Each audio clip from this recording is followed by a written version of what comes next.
కాళేశ్వరంపై విచారణను వేగవంతం చేసింది కమిషన్. ప్రాజెక్టుకి సంబంధం ఉన్న అందరి ఒపీనియన్స్ తీసుకుంటున్న కమిషన్ ఈ నెల 16 వరకు అఫిడవిట్ల నమోదుకు డెడ్ లైన్ పెట్టింది.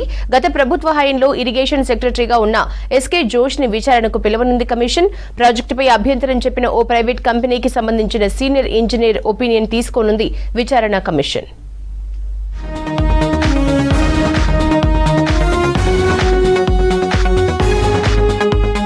కాళేశ్వరం ప్రాజెక్టులో జరిగిన అక్రమాలు, లోపాలపై విచారణను వేగవంతం చేసింది జస్టిస్ పీసీ ఘోష్ కమిషన్. ఈ నెల 8న పంప్ హౌస్ ఇంజనీర్లు, నిర్మాణ సంస్థ ప్రతినిధుల్ని విచారణ చేసిన కమిషన్ 9న 20 మంది డీఈలను ఎంక్వైరీ చేసింది.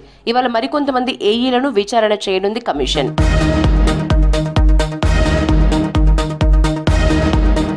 విచారణలో భాగంగా ఇప్పటి వరకు అధికారులు, రిటైర్డ్ ఇంజనీర్లు, నిర్మాణ సంస్థ ప్రతినిధుల్ని విచారణ చేసింది కమిషన్. గతంలో ప్రాజెక్టును పూర్తిగా వ్యతిరేకించిన ఓ private company senior engineer opinion కూడా తీసుకోనుంది కమిషన్. అప్పట్లో డిజైన్ ను వ్యతిరేకించిన ఓ అధికారిని విధుల నుంచి తొలగించింది సంస్థ.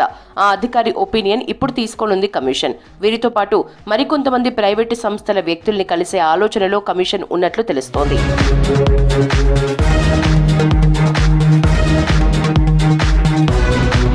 ఎన్డీఎస్ఏ అధికారులతో సమావేశం కానుంది కమిషన్. కేంద్ర జలశక్తి సలహాదారు వేదిరే శ్రీరామ్ ఈ వారం చివరిలో కమిషన్ ను కలవనున్నట్లు తెలుస్తోంది. మరమ్మతులు చేస్తున్న కంపెనీలకు సంబంధించి సిడబ్ల్యూసీ, హైడ్రాలజీ, ఎన్డీఎస్ఏ, వ్యాప్కోస్ ప్రతినిధుల్ని విచారణకు పిలవనుంది కమిషన్.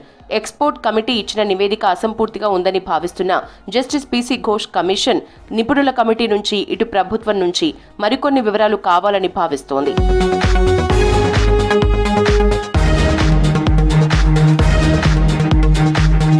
గత ప్రభుత్వ హయాంలో ఇరిగేషన్ సెక్రటరీగా పనిచేసిన ఎస్కే జోష్ ని విచారణకు పిలిచేందుకు సిద్ధమైంది కమిషన్.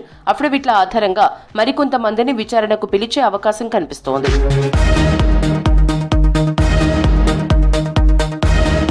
ఇప్పటికే టెక్నికల్ అంశాలకు సంబంధించిన విచారణ పూర్తి కావడంతో ఆర్థికపరమైన అంశాలపై కమిషన్ ఫోకస్ పెట్టినట్లు తెలుస్తోంది.